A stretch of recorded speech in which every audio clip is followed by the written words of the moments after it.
नमस्कार मित्रांनो, आजपासून आपण आपल्या नवीन यूट्यूब चॅनल चालू करतो आहे. तिथे तुम्हाला आपले डेली लाईफचे व्लॉग पाहायला मिळेल. चॅनल सबस्क्राईब करा व सपोर्ट करा तुमच्या भावाला. तर आज आपण चाललो आहे मोशी मार्केटला आपल्या वडापावसाठी लागणारं मटेरियल आणायला. जाता जातात मित्र भेटला रोहन. मग आपण तिथं जाता म्हणलं चहा पिऊन जावा. मग चहा प्यायला बसलो. चहा प्यायता प्यायता गप्पा मारल्या. मार्केटला जायचं म्हणलं लवकर कसं मित्रांनो म्हणलं की जरा ऐकली फोन केलं ते म्हणला कालच फोन सायलेंटला नको देऊ. बरोबर तिथे नाही देऊ. सकाळ बघतो तर सायलेंट नको 10-20 कॉल 10-20 कॉल त्याला फोन केला त्याने बोनस नाव उचलला माहिती असेल गजर बघ. गजर झाला 5:35ला त्याला 5:35लाच फोन येऊन गेला. गजर कट केला तरी मला माहित नाही फोन आला कसं काय हँग नाही.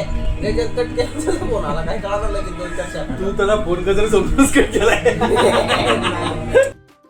नंतर आपण आपला चहा पिऊन झाल्यानंतर निघालो आपल्या मार्केटला मटेरियल आणायला. परत उशीर झाला असता म्हणून लवकर निघालो.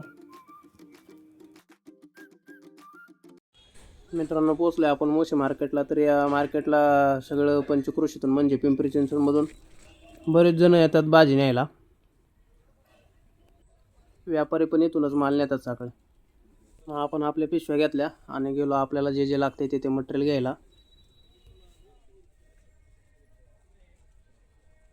आपल्याला घ्यायच्या होत्या मिरच्या पाहिल्या.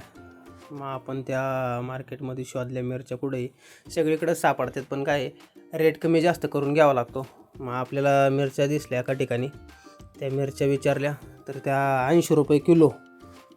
तर मिरच्याचा रेट उन्हाळ्यामुळं वाढलेला आहे. मग आपण तिथून 10 किलो मिरच्या घेतल्या. उन्हाळ्यामध्ये पाणी नसल्यामुळे ना मालांचा रेट खूप वाढतो. त्याच्यानंतर आपण लसूण घेतला. लसूण पण चांगलाच महाग होता. 120 रुपये पाकळी लसूण घेतला. नंतर सगळं जे आपल्याला लागत होतं ते सगळं घेऊन आपण गाडीपाशी आलो. मटेरियल हातात होतं त्यामुळं काही व्हिडिओ काढायला जमलं नाही पण तरी प्रयत्न केला काढायचा. मग सगळं घेऊन आपण गाडीवरती ठेवलं आणि निघालो आपण घरी.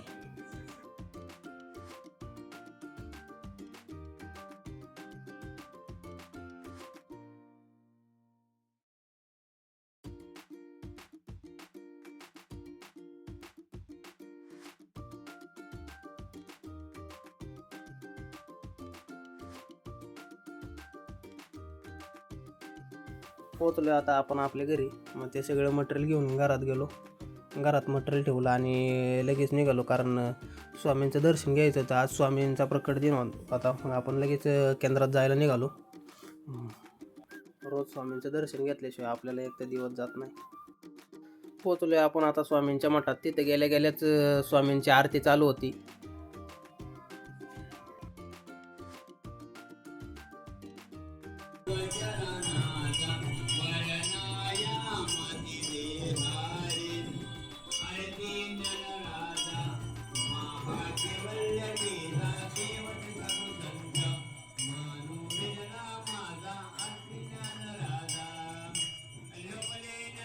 आज प्रकट दिन असल्यामुळे स्वामींची चांगली सजावट केली होती. मूर्ती चांगली आकर्षक दिसत होती.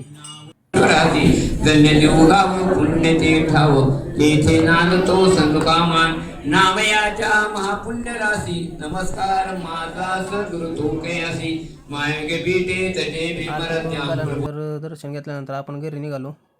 घरी गेलो. घरी पोचल्या लगेच आपलं मटेरियलचं काम चालू केलं. मग पहिल्या मिरच्या काढल्या. त्याच्यानंतर लगेच आलं काढून घेतलं. नंतर जिरे काढून घेतली. त्याच्यानंतर मीठ काढून घेतलं. आपल्याला जेवढं लागते तेवढं मीठ काढून घेतलं वाटण्यासाठी. त्याच्यानंतर काढलेलं आलं आपल्याला बारीक चिरायचं होतं. मग ते बारीक चिरून घेतलं कारण एवढं मोठं आलं मिक्सरमध्ये बसत नाही त्यामुळे आपल्याला ते चिरून घ्यायला लागतं. सकाळी नाश्ता केला नव्हता म्हणून आईने मी सोबतच नाश्त्याला बसलो. नाश्ता केला. नंतर चटणी करायला घेतली. चटणीचं मटेरियल काढलं. आपण वड्यांमध्ये जो चुरा राहिलेला असतो त्याची चटणी बनवतो.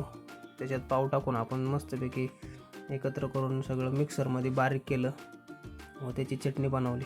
त्याच्यानंतर आपला बटाटा उकडलेला होता, मग तो उकडलेला बटाटा घेतला आणि त्याचं तो सोलून घेतला. सोलून घेतल्यानंतर लगेच तो बटाटा स्मॅश करायला घेतला.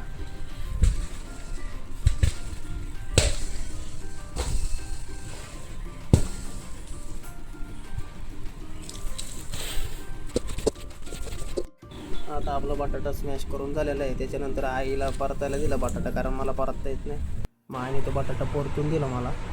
परतून दिलेल्या बटाट्याचे आपण गोळे व लगेच दामट्या करून घेतल्या आणि बनवल्यानंतर लगेच आपण गाडी घेऊन आपल्या लोकेशनला गेलो. तर पिशव्या संपल्या होत्या पार्सलच्या. मग रोहनला फोन केला, मग तो आला तिथं. तो आला आणि कस्टमर पण चालू झालं होतं, त्यामुळे कस्टमरला आपण पहिले वडे काढून दिले. त्याच्यानंतर त्याला म्हणलं थांब 2 मिनटं, आपण जाऊ पिशव्या आणायला. त्याने पहिले कस्टमर दिले आणि नंतर मग त्याच्यासोबत पिशव्या आणायला गेलो. पार्सलच्या पिशव्या संपल्या होत्या.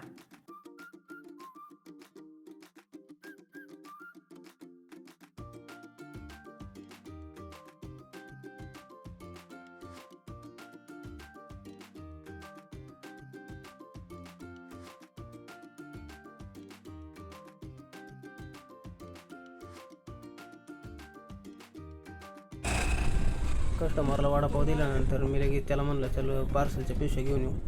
नंतर पिशव्या आणायला निघालो आम्ही दोघं. आपण पोचले दुकानामध्ये. त्याला आपल्याला लागणाऱ्या ज्या साईज आहेत त्या साईजच्या पार्सलच्या पिशव्या सांगितल्या, खाकी पिशव्या. त्याने मला त्या पिशव्या लगेच काढून दिल्या. त्या पिशव्या आपल्याला किलोवरती भेटतात.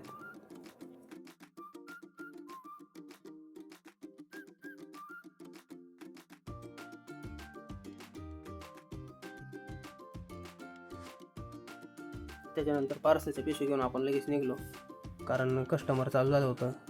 मग आपण तिथे गेल्यानंतर आज आपण 7 किलो बटाटा घातला होता. 1 किलोमध्ये आपले सहसा 40 ते 41 वडे होतात. तर ते आपण 7 किलो आज घातलं होतं, तर जवळजवळ 280 वडे झाले होते. तर ते सर्व आपला सगळा माल संपला. 280 आपल्याला 15 रुपयाला वडापाव आहे. 280 गुणिले 15 4,200 रुपये. तर आज आपण 4,200 रुपये कमावलेत. व्लॉग कसा वाटला नक्की सांगा.